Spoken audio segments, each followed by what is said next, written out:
Hello everyone, welcome back to Electronics Prepper, the channel where we try to learn as much as possible about electronics to become more self-reliant with technology and prepare for the future. Today I would like to show you quickly a battery management system that I designed and tested earlier on the breadboard. It works sufficiently well for a first version, and it's made with discrete components, which is a certain advantage that we might want, especially in the future when we will have to work mostly with components that we already own or various other components that we will be able to salvage from other older used devices. So this is what I'm going to be discussing about in this video. Now, the idea of such a circuit came to me a few days ago when I realized that I have a whole bunch of older mobile phones that I'm not using anymore. I've never been the kind of person that would buy a lot of mobile phones, but still, my first mobile phone that I bought was somewhere in 2005, give or take, and it was a simple phone. The second phone was also a simple phone, but starting the third phone, I switched to smartphones, and I never went back ever since. I tended to use my phones up until the very end when I just couldn't work with them anymore. But still, I managed to buy quite a few phones in the past, and I never threw them away to the trash because I never saw the purpose. Almost all of my older phones work, at least until a certain point. And to my surprise, almost all of them had still a pretty well functioning battery. Now, I won't be needing the phones anymore. I have plenty of newer phones. I only use one, but even if this one breaks, I have others to replace him. But I thought, why not try to use the batteries for other projects that I'm building and that might make a good use of a battery in order to have mobile devices, basically.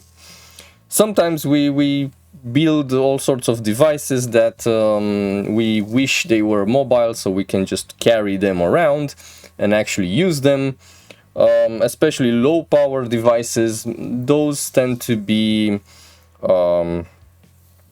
good examples of devices that we might want to power from a battery. Of course, we will also need some form of DC to DC converter, but that's a different story. So I decided that I will want to use these batteries in the future from my older phones. I've made sure until today that they were kept in a good condition. From time to time I was turning on the phones one by one just to see how much the batteries have discharged themselves, because as we all know, batteries do discharge themselves over time. But this is kind of a tedious process to do, especially when you have several phones with several batteries. You tend not to want to do this all that much. So I designed and I tested on a breadboard earlier, and of course I will also build it on an actual board. A battery management system with discrete components. Why? Well, simply because it is time, first of all, for me, it is time that I start studying about such things.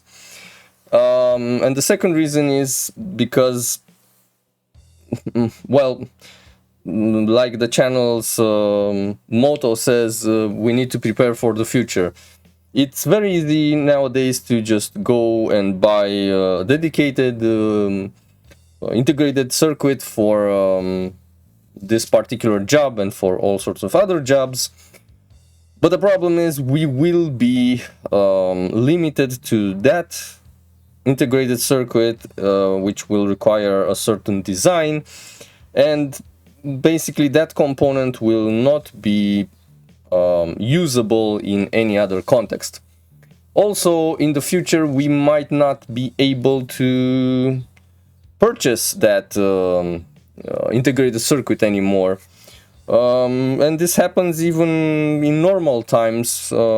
Companies tend to discontinue certain products with no apparent reason. So if we have a certain design that relies heavily on a certain integrated circuit, we might find in the future that we cannot buy it anymore because it's no longer on the market. So such a circuit with discrete components will definitely be a nice choice to have. So this is what I will be discussing, and I will be explaining to you very quickly how it works and what it does. When it comes to circuits like these that tend to be more complex, manufacturing them at home can become more difficult.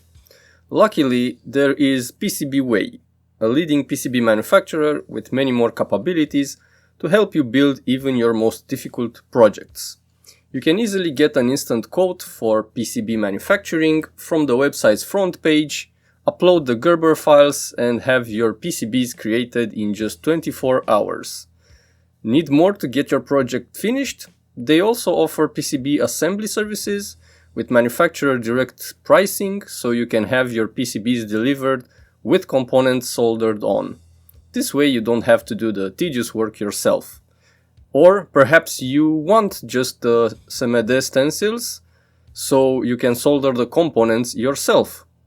Just finish your design in your favorite design software, upload all the necessary files to PCBWay, and you'll be contacted by one of their professional representatives after they manually review your project, offering you a one-on-one customer service to make sure that your circuits get fabricated just the way you want.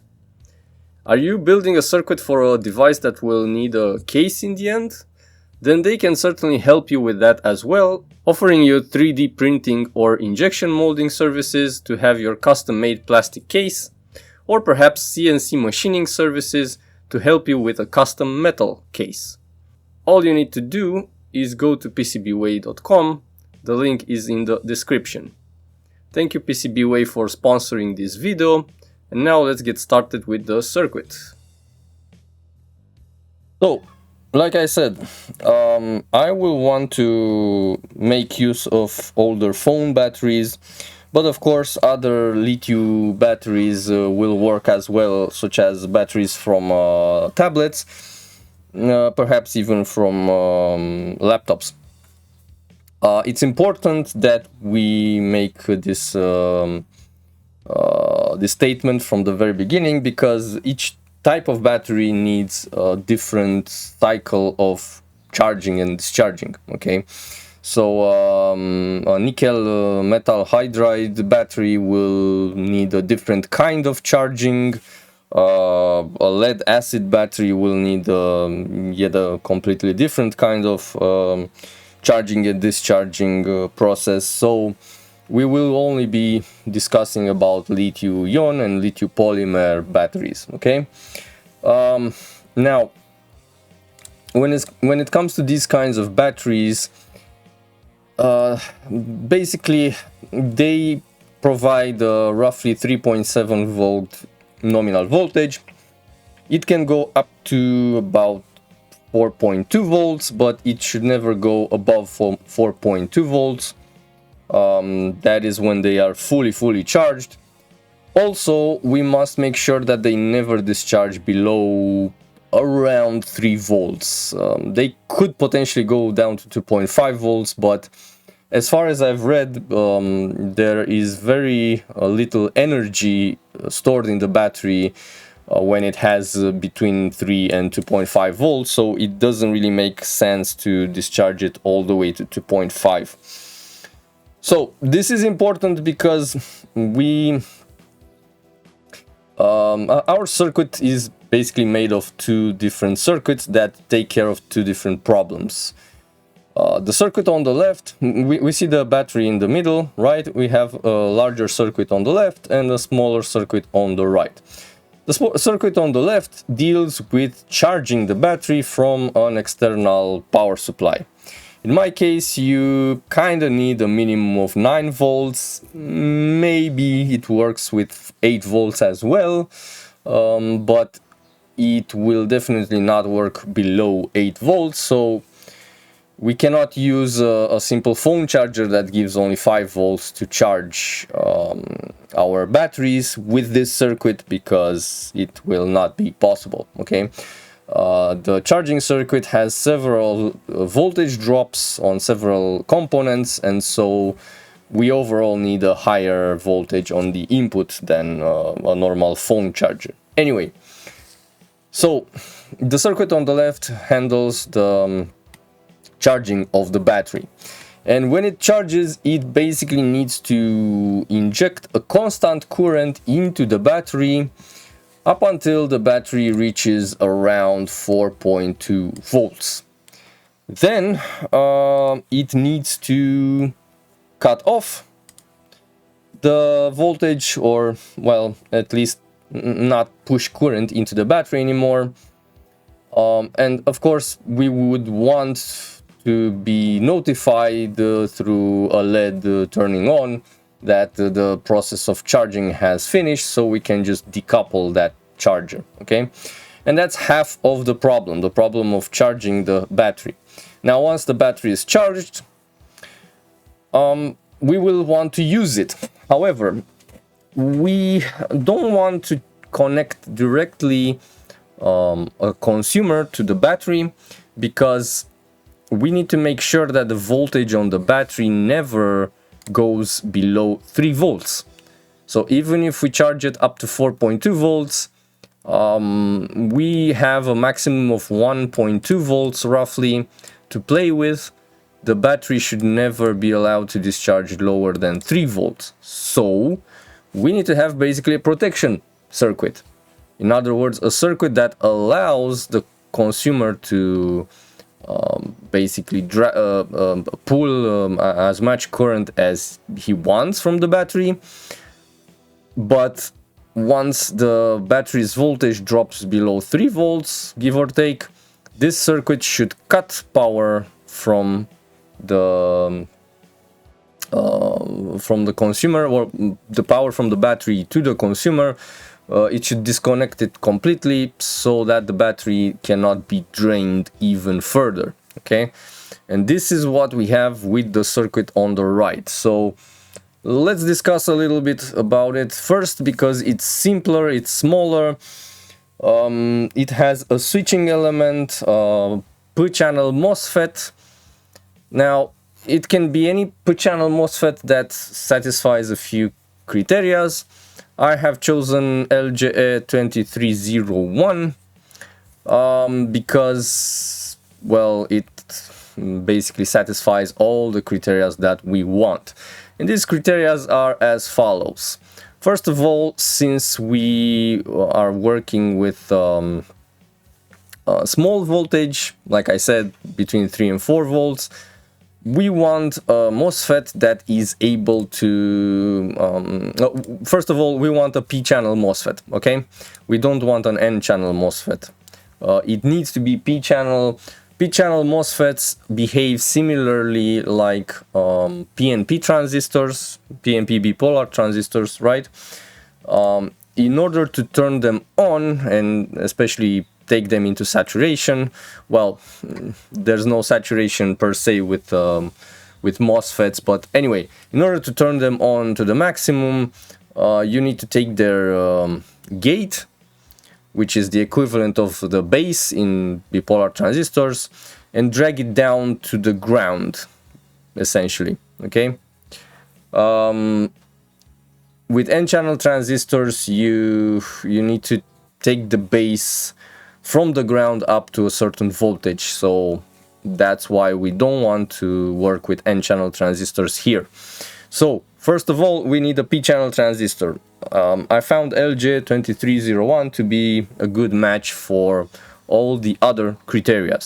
The second criteria that we want to have is, like I said, we will need to work with very small voltages, so this transistor will need to be able to be turned on to the maximum with as low voltage as possible. Okay, there are many MOSFETs which require around 10 volts, give or take, to be turned on. That's just not a good option for us because we don't have 10 volts. We don't even have 5 volts to work with. We need a very small voltage to work with. So this model LJ2301 can work with as low as 2.5 volts.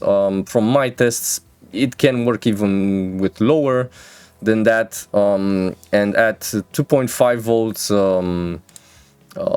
source to gate voltage, we have, according to the data sheet, we have around 89 milliohms of source to drain resistance, which is for all practical purposes a short circuit. So it will act like a fully closed switch. Okay, 2.5 volts is a low enough voltage, so we can definitely work with our lithium battery.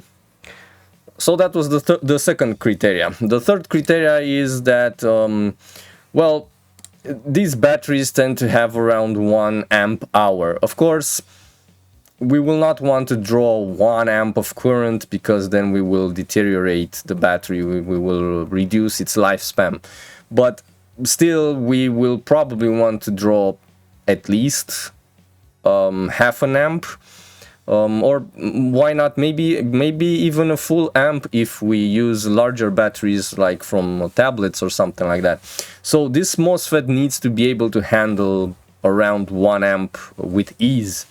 Now, according to the data sheet, it handles 3 amps. According to my tests, if we take him above 1.5 amps, it will tend to overheat a bit too much and it will be dangerous for him to burn, basically. So 1.5 amp, let's say, it will be the maximum for us. It's still pretty good. It's good enough for what I needed here, so perfect. This criteria checks as well.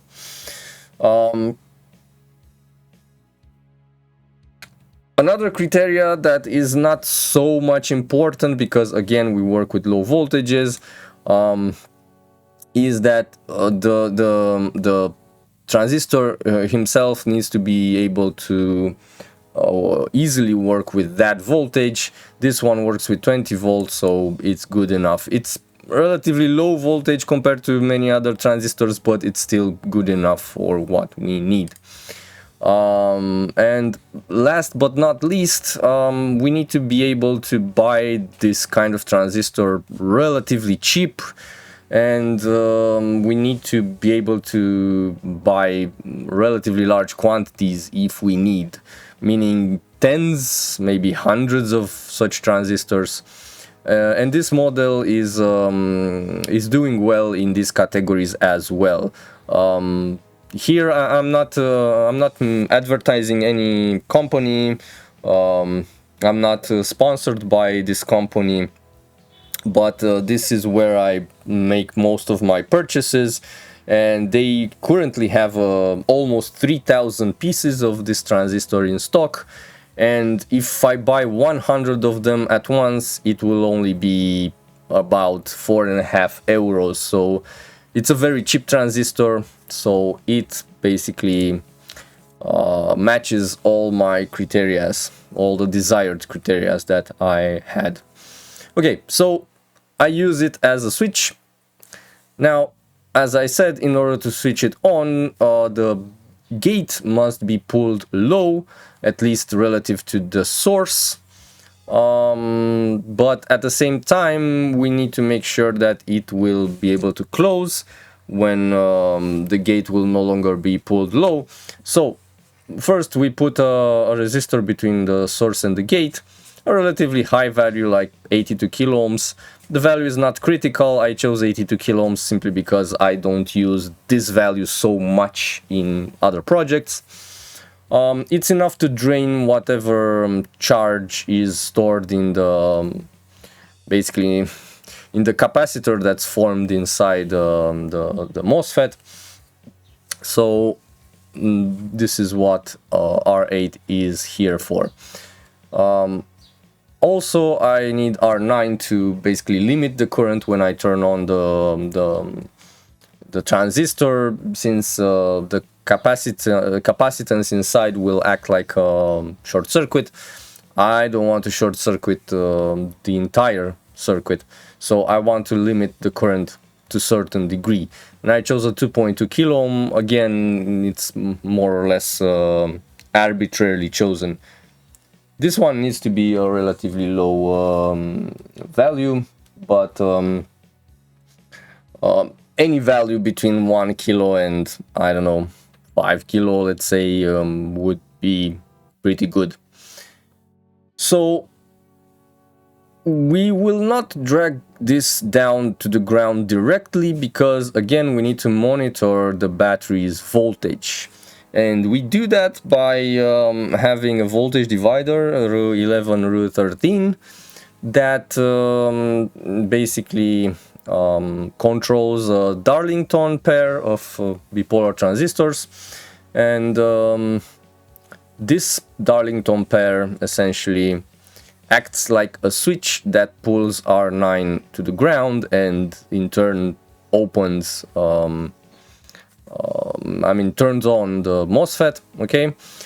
In order for this Darlington pair to open and therefore for the MOSFET to open, the voltage on the battery needs to be around 3 volts, give or take.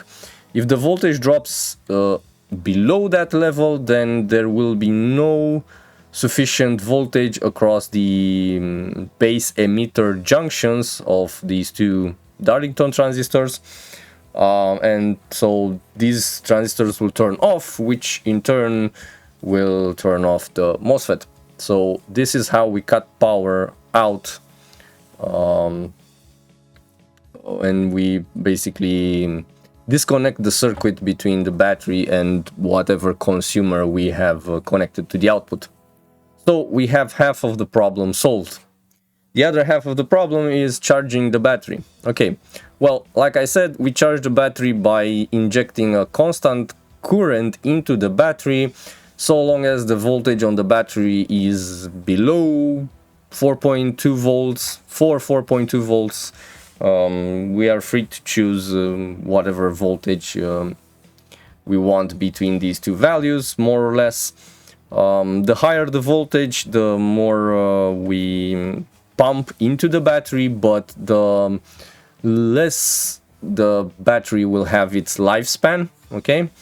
The lower the voltage, the more the lifespan will be of that particular battery. But of course, we will need to charge the battery more often. So in order to accomplish the charging, we basically have a constant current circuit. Let me make a print screen so that I can draw some lines on the screen while I explain a few things to you. So we have a constant current circuit formed by these components here, okay? These 3 transistors and a few extra resistors plus 1 diode. Now the rectifying diode is here only to prevent the battery from discharging herself through this entire circuit when we no longer connect the charger, okay? Because it won't allow the current to flow in reverse through the diode. However, the current will be able to flow directly through the diode towards the battery from this constant current source. Okay, and this constant current source is made with with another Darlington pair, medium power transistor. I chose BD140 because it's well known. It can be bought in large quantities, and BC557 again because it's a well-known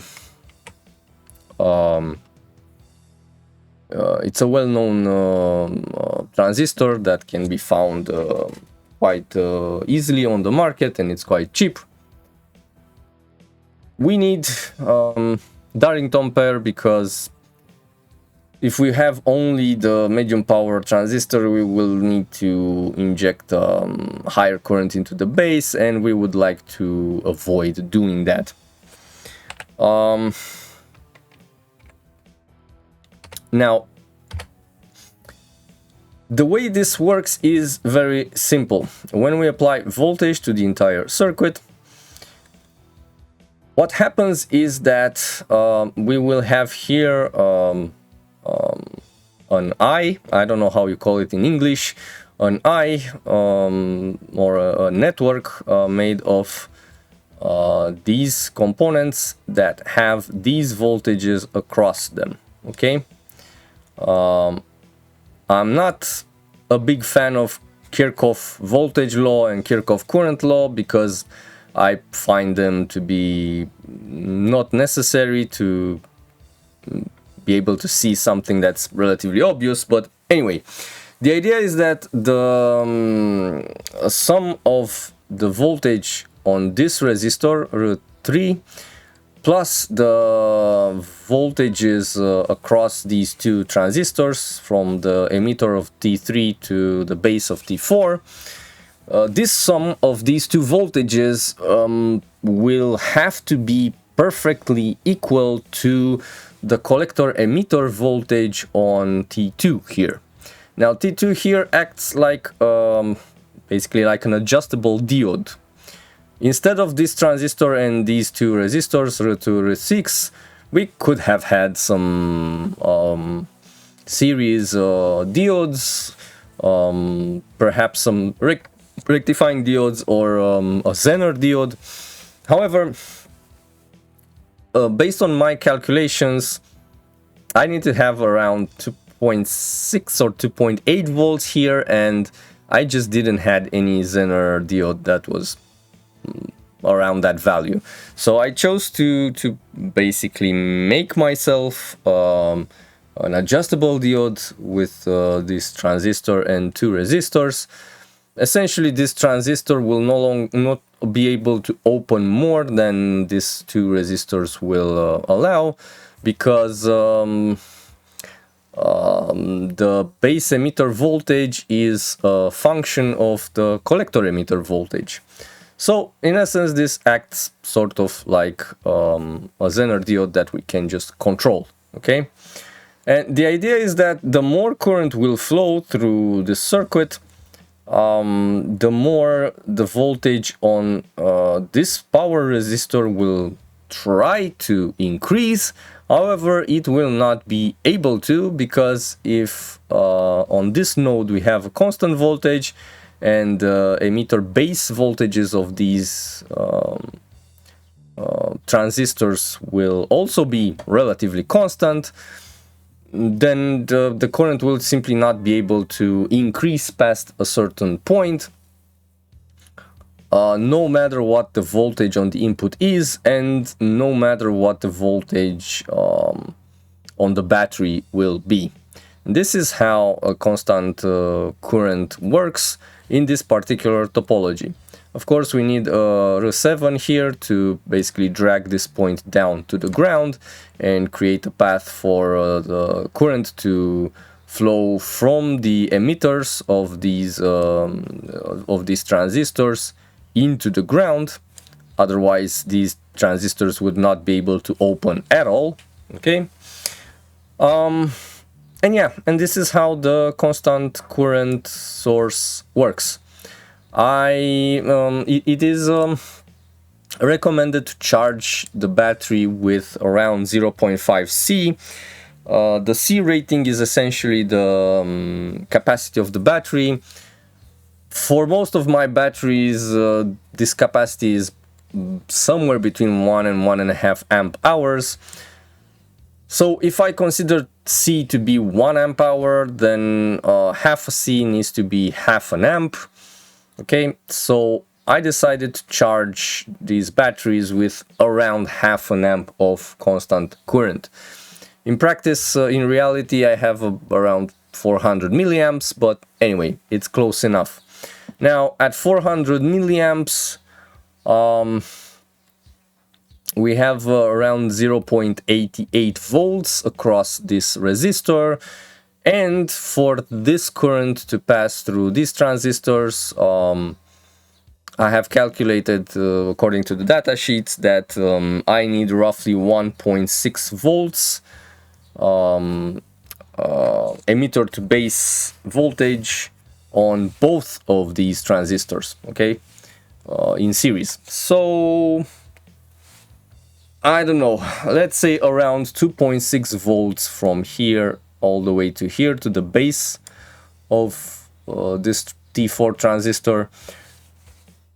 So this is the voltage that this adjustable diode will need to have, and through practical experiments I've noticed that these must be the values of these two resistors in order to have that particular voltage across this transistor. Okay, again, these are not so much values that are calculated as much as they are discovered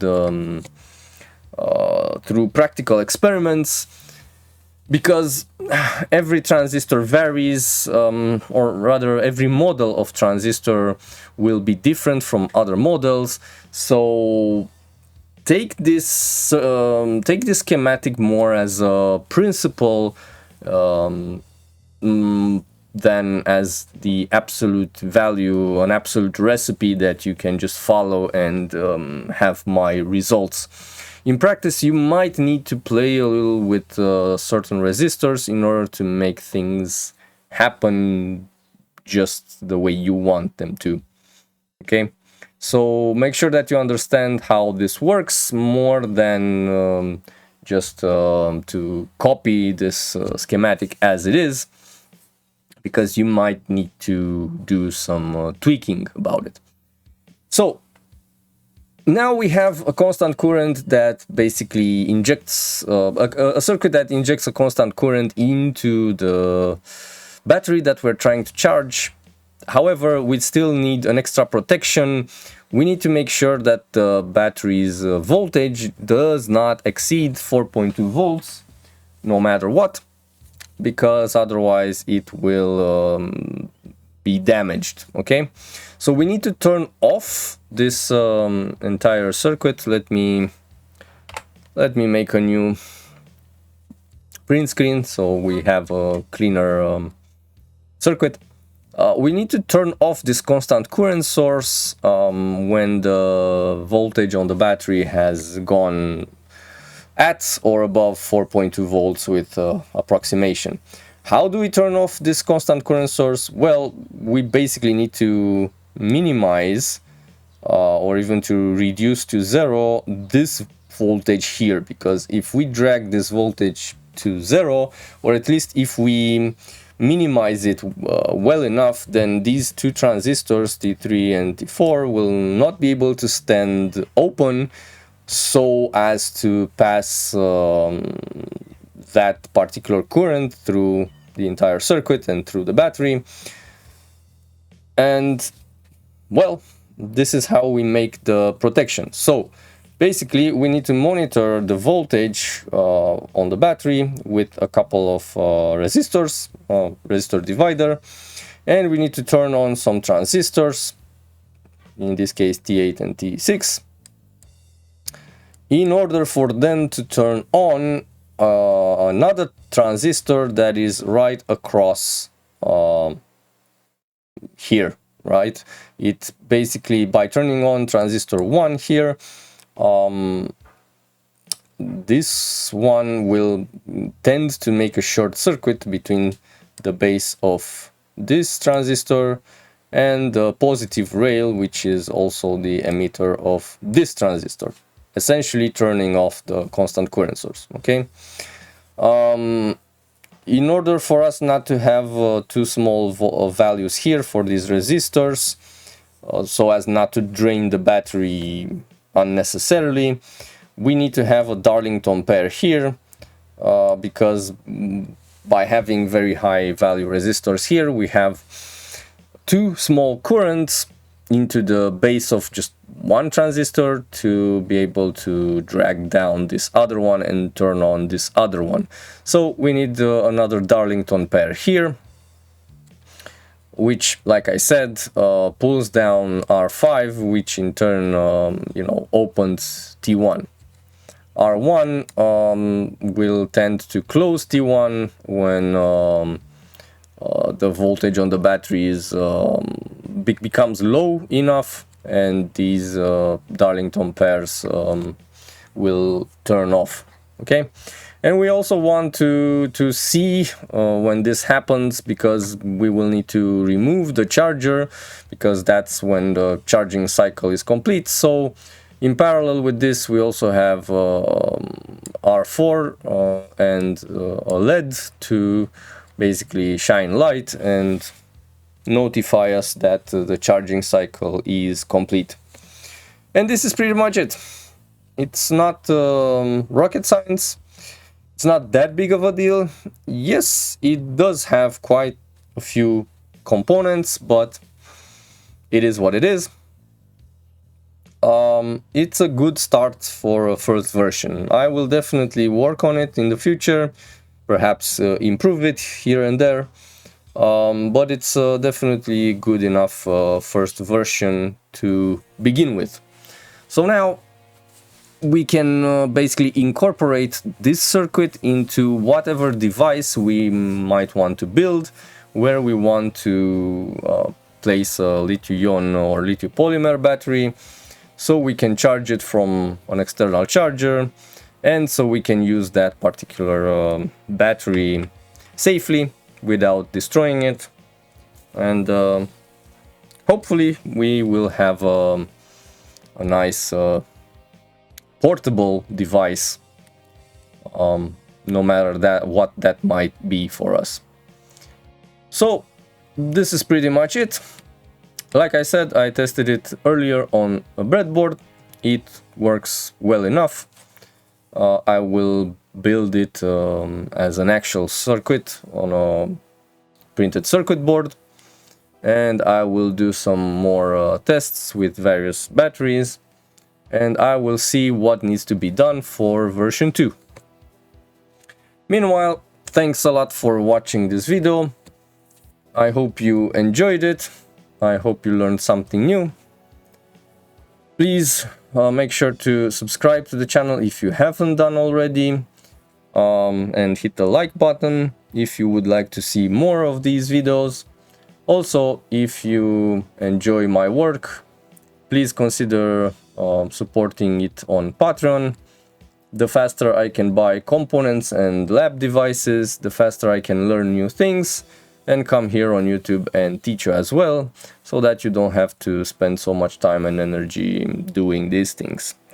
Thank you very much for watching. I will see you soon in the next video. Bye bye.